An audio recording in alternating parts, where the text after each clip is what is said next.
My name's Jeff Regan. I'm the Lion's eye, his private eye. Gumshoe, peeper, Seamus, whatever you want to call it. I work for Anthony J. Lyon, International Detective Bureau. He's a guy who likes to make money. But when he makes money, I get into trouble.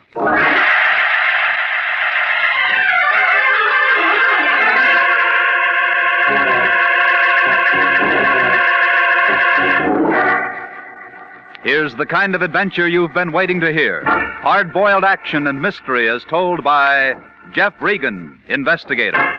So stand by for trouble. Stand by for suspense. Stand by for adventure. In tonight's story, The Lonesome Lady. And now, here's Jack Webb as Jeff Regan. Well, this is the way it started. Everything was routine. Melody was at her typewriter working on the usual sheet of paper, backed by the usual 4 carbons, routine. The smell of the Lion's 50-cent cigar hung in the room, routine. And the air conditioning was out of order, all routine.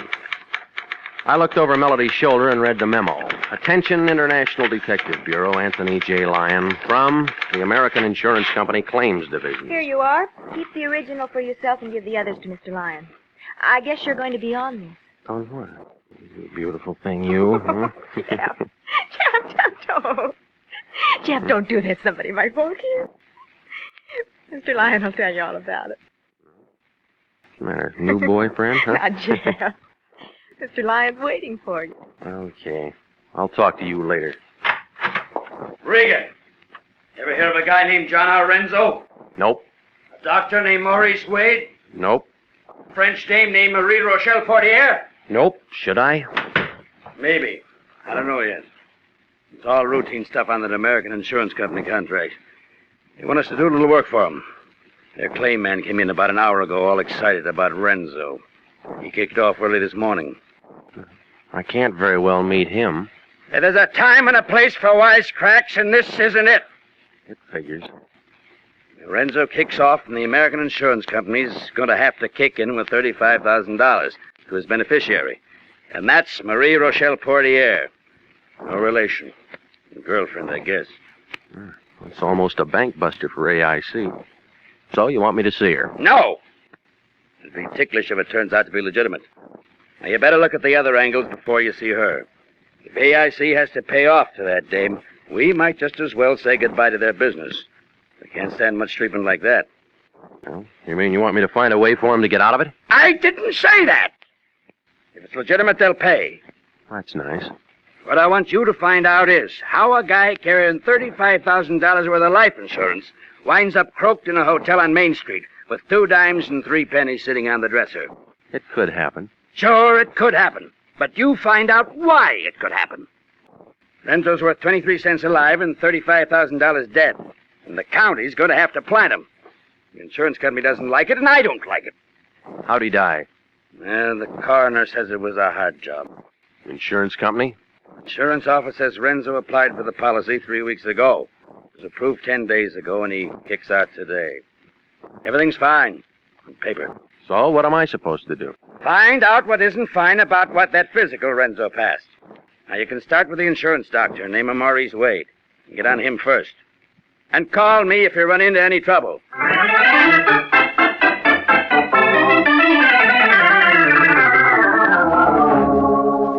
The place I was looking for turned out to be a brand new 3-story building on Wilshire Boulevard. In the hall, I could still smell wet plaster and cement. There was one name on the neon-lighted directory, Dr. Maurice Wade, internal medicine, diagnosis, and the numbers 310. The sign on the self-service elevator said, do not use, so I climbed the 3 flights of marble stairs. The first door at the top was 310. Enter. I entered. A blonde girl in a white uniform sitting at a small desk smiled up at me through sharp white teeth, showed me 1 well-shaped leg and 2 well-manicured hands, all routine stuff. How do you do? Have you an appointment? No, I don't. I was hoping I could see Dr. Wade without an appointment. Well, that's almost impossible. He's so busy these days. I'm Miss Porter, his nurse. Perhaps I can help you. Well, My name's Regan, but I'm afraid I'll have to see him. Oh? Oh, if you don't mind, I'll just stick around and wait for him. Oh, he isn't in just now, and I was just about to go to lunch, Mr. Regan. Well, that's fine. We'll go together. Dr. Wade will be in at 2 o'clock. You can come back then. I get it. 2 o'clock. It was right then that my day began to change. I stepped outside the office door and walked over to the brand new stairway of that brand new building. Now get this. I stopped a minute because I thought I heard somebody opening the doctor's door. I turned around to take a look when I felt something brush my arm. The stairway suddenly turned upside down and began to walk up me. There was a lot of noise all around, and I was trying to yell for somebody to shut it off. It got louder and louder and louder. It was then I decided this wasn't routine. Thank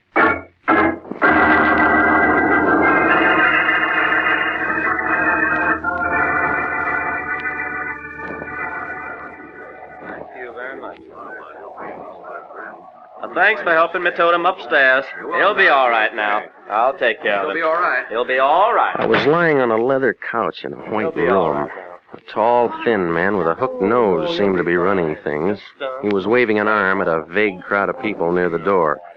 Then somebody I couldn't see shoved a bottle under my nose. Give him a whiff of that. There you are. I think he'll be all right now. Now then, can you hear me, mister? No, don't try to move yet. Nothing broken, but you had quite a tumble for yourself, my friend. Quite a tumble. You might have been killed. That's what I was thinking. Somebody shoved me. What's that? I was shoved. That's crazy. I was on the second landing when you come falling down. Wasn't anyone around? Why'd anyone want to shove a man down a flight of stairs? I don't know. You're just plumb bruised and battered, mister. When you get to thinking about it, you just got dizzy from the heat or something. Now, didn't you? Maybe. I'll show you. Mary, hand me that like a good girl. Here you are. Here. Try a little of this. Thanks. That help? Yeah. Have another. You want me to call you a taxi, Mr. Regan? No, thanks. I got a car out in front. Better you rest up a minute or two longer, friend. My name's Wade, Dr. Wade. This is my office. Wade, you're the man I came to see.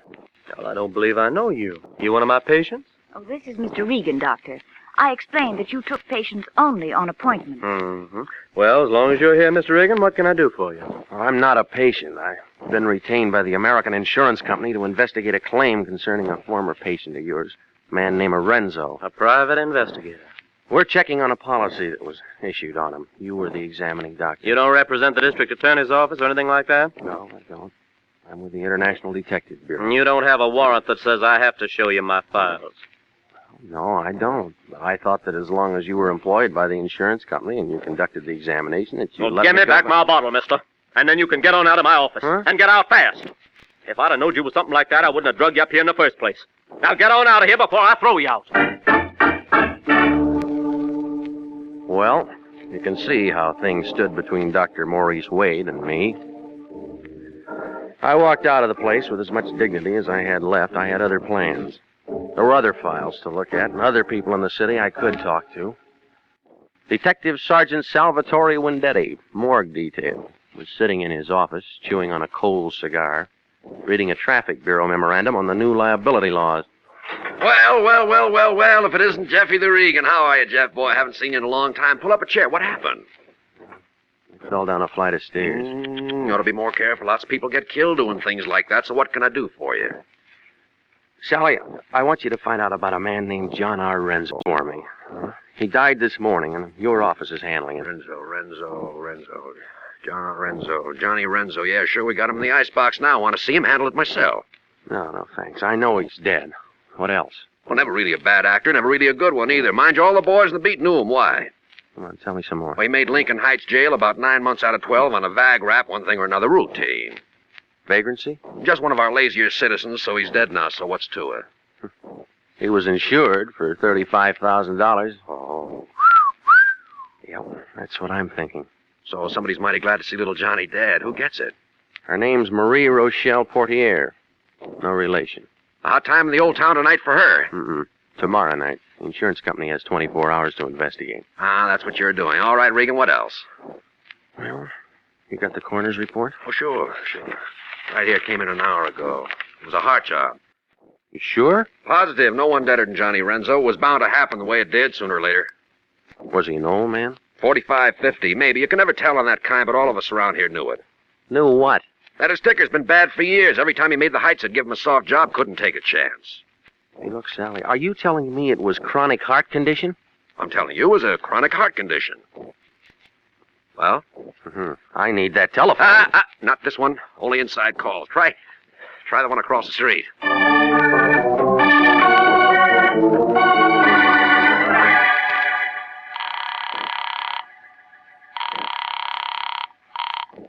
Hello. This is me. I ran into some trouble. What kind of trouble? Well, you'll have to get me a warrant or something so I can get in that doctor's office. What? He wouldn't play ball. He threw me out. Now, the coroner's report shows that Renzo has a chronic heart condition. Then he never should have passed a physical. I thought that'd get through to you. But we'll have to find out what's in that doctor's office before we can do anything about it. Now, look, get a hold of one of those double-breasted lawyers and rig up a thing, will you? Hey, Melody, get my lawyer on the phone. It may take the rest of the day to get you in there legally, and we haven't got the time. So get busy. I just told you I can't get in. If I can't get in, I can't get in.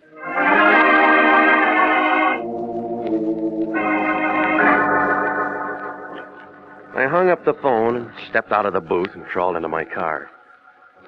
I was sitting there fumbling with the keys, wondering how I was going to get to those files when somebody else figured it out for me. He was a big man in a brown sport coat.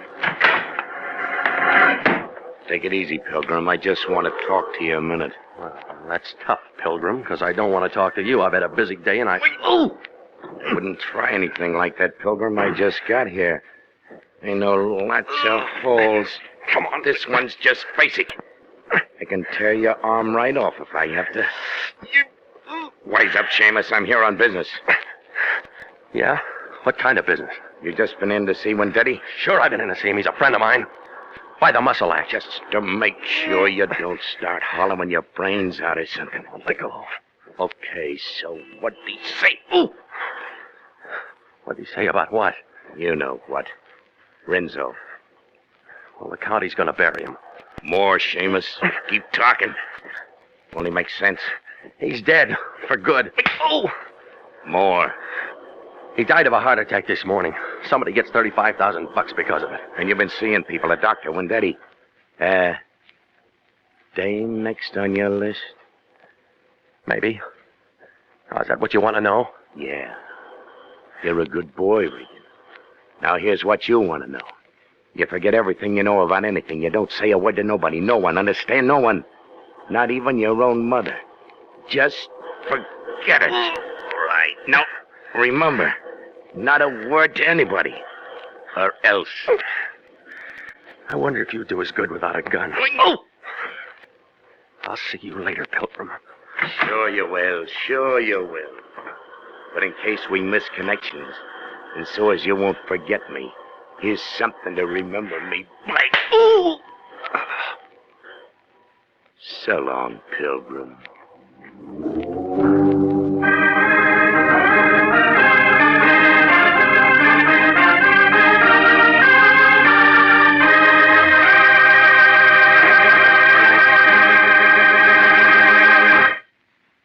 We'll return to Jeff Regan, Investigator, in just a moment.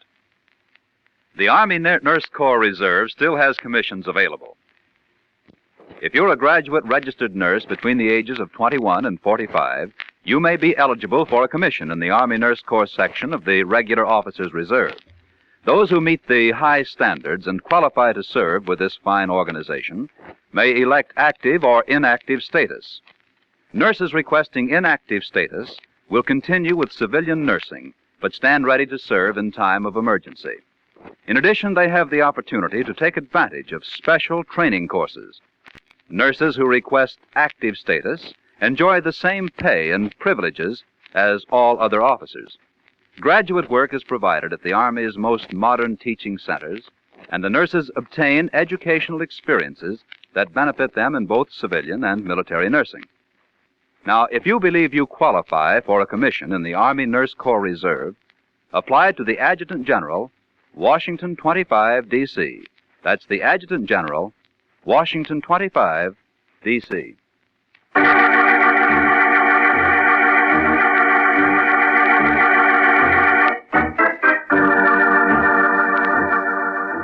And now, back to the story of the Lonesome Lady and Jeff Regan, Investigator.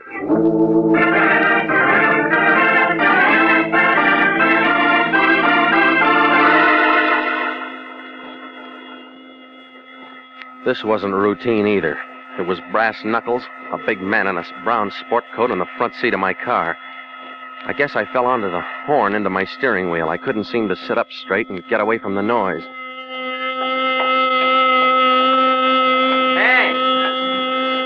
Hey, what's the trouble, pal? Hey, don't you like peace and quiet? Hey, come on, sit up. Oh. Yeah. What happened to you? I don't know exactly. I don't know. Gee, your face is cut up a little bit. You have an accident or a smash-up? Yeah, something like that. You want me to call a cop? No. I'll handle this myself. Yeah, but don't you think you ought to go home and get some rest? Maybe you ought to find yourself a sawbone or something. Huh? What's that? Maybe you ought to find yourself a doctor to kind of fix you up. You're right. You're absolutely right. Yeah, that's a good boy. You take care of yourself, chum.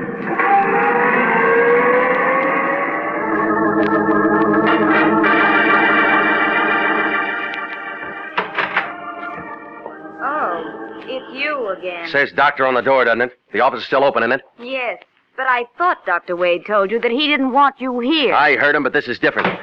If he doesn't see me now, I'll phone the state medical board and the lawyer and anybody else who's handy and make him a first-class Simon Legree for refusing me emergency treatment. Now, cut him out. Oh, you're hurt, Mr. Regan. Oh, please sit down. Sit down right here. Where's your doctor, lady? He isn't in here. He's already gone for the day. Let me see. What happened?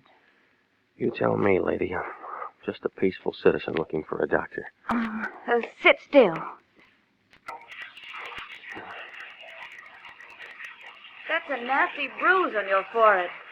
Yeah, I got some better ones where a man tried to cave in all my ribs. Hold still. Lift up your face to the light. That's better. Ooh. Tender? Mm-hmm.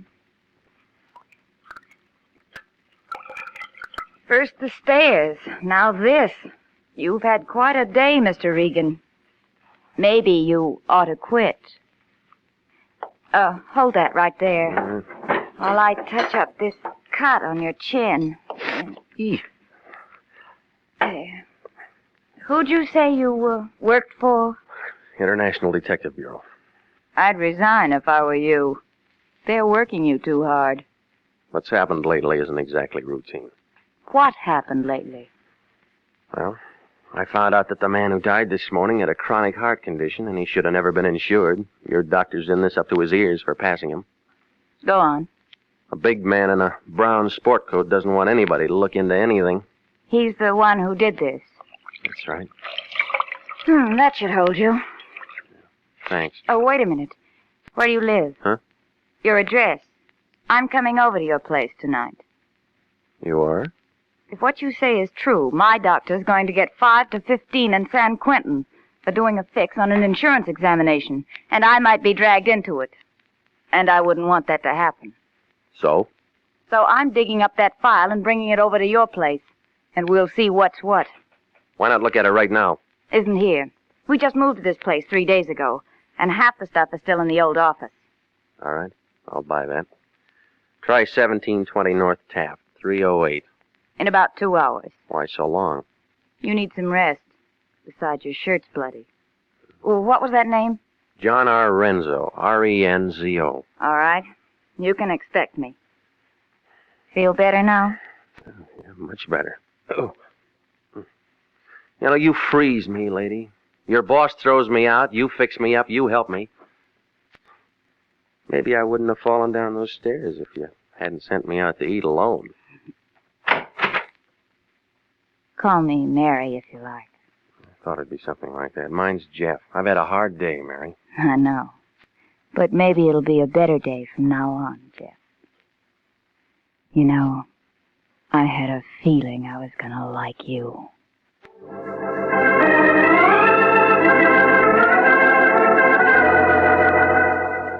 It was just about then that I remembered the beneficiary. She was my last call.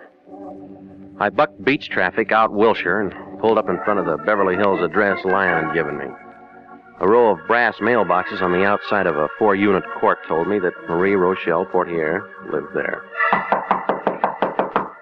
The man in overalls watering the lawn blinked at me, frowned at the cut on my chin, pointed to his own, and shook his head. I nodded back, wondering what Marie Rochelle Portier, or whoever she might be, whatever her racket might be, looked like. I found out. Yeah? It was the big man without his brown sport coat. This time it was swimming trunks, and he looked as big as the super chief. I threw my whole arm into his face.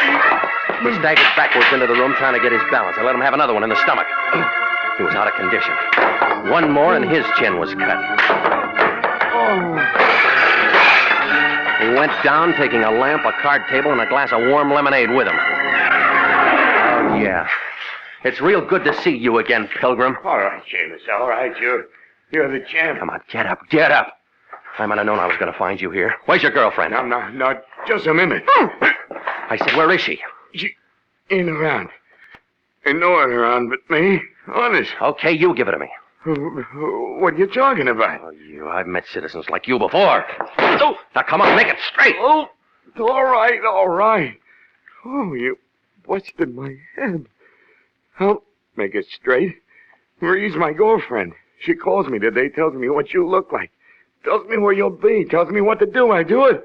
She knows who an insurance stick will go to. All right, go on. Catch you at the morgue. You're nosy.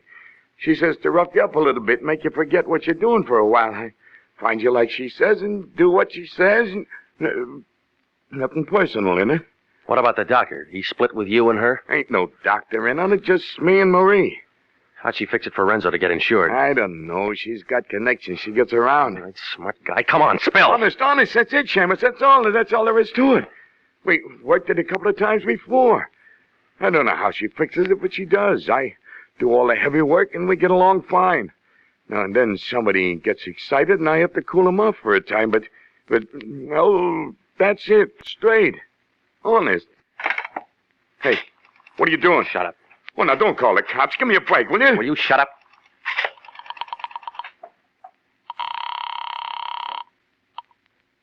Lyon. It's me. Regan, where have you been? I'm calling from the address of Marie Rochelle Portier. I told you not. Look, there's a big ape here who roughed me up today, trying to put me out of commission. I don't care about that. We have only 12 hours. Come on out and pick him up and get a statement for a warrant. Warrant for who? For Marie Rochelle Portier. This monkey can give you enough to have her picked up. She's the one we want. You sure about that? I found out that the doctor who wouldn't let you into his office is in a lot of trouble. Got a wife suing him for divorce, and he might have been it's trying... the Portier dame we want. As soon as you get a warrant on her, it'll make that insurance policy invalid. I still don't trust that doc. It's early yet. Why don't you hop over? You bringing the cops out here? Look, Seamus, I got a little dough, and it'd come to more than the 10 a day in expenses you're getting if you... Now you...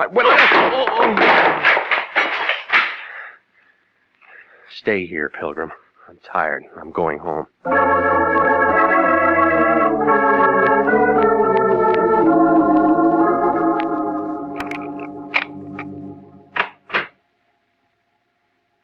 I've been waiting for you. Forget about me? No. The janitor let me in. I told him you were my brother. That's nice. You didn't come straight home and get some rest. No, I had a couple of things to do first. Oh, sit down. I've fixed you a drink. Oh, good. Hot day and all. Thanks. Now, tell me about your doctor. Huh? Some things I know already. His wife's suing him for divorce, trying to get every penny he's got. He doesn't like me. That's it. Or maybe he just doesn't like any private detective or anybody else who might be working for his wife, huh? Maybe. And if I can spot a man who's being taken to the cleaners, he's one. He's pretty touchy these days about all the trouble she's probably caused him. What's this got to do with us? The stars are coming out. Just straightening out. Well, if that's the way things are with him, then my job's finished. Good. Now we can relax. You've been working much too hard. Jeff, put your arms around me. Feels good. Good to have arms around you in a big city like this. Such a big city. So many people. Mm-hmm. You're nice, Jeff. Sometimes it's so lonely. And sometimes it's like this.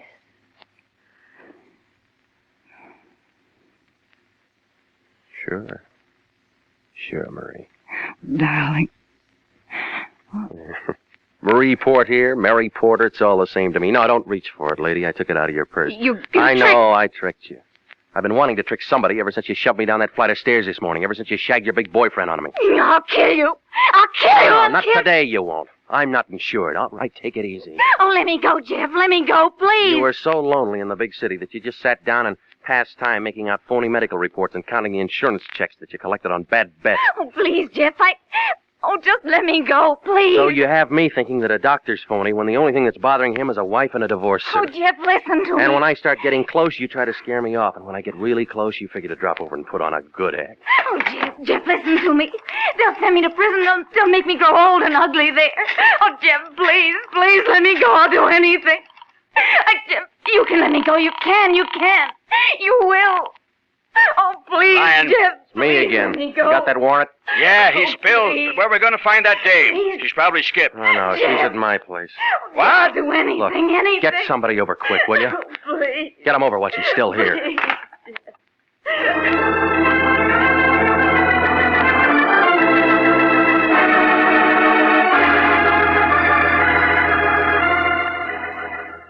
Well, I told it all to the Lion, and he told it all to the American Insurance Company, and they renewed our contract. She's being arraigned next Monday. What happens after that is up to the jury. Melody had a question. Jeff, what do you think they'll do to her? Well, she'll get about 10 years, I guess. If Mr. Lyon hadn't had that contract with AIC, would you have turned her in? Sure I'd have turned her in. It's my job, isn't it? Oh, it's a big city. A lot of lonesome people down there. They allowed her one call when they took her to jail. She called here asking for you. Jeff, why did she do that? I don't know, Melody. I don't know.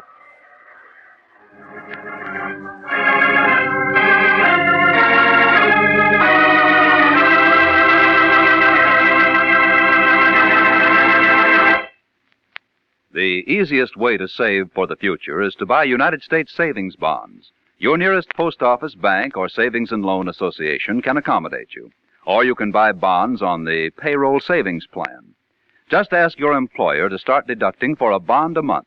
A bond a month is good security for the years to come. For money in the future, buy United States savings bonds now. You will be glad you did.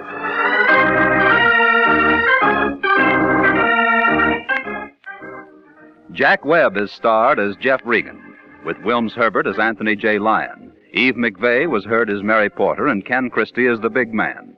It's CBS, same time next week, for hard-boiled action and mystery with Jeff Regan, Investigator, as he tells the story of the lady with the golden hair. Jeff Regan, Investigator is written by E. Jack Newman, produced and directed by Gordon T. Hughes, with original music by Del Castillo. This is CBS, the Columbia Broadcasting System.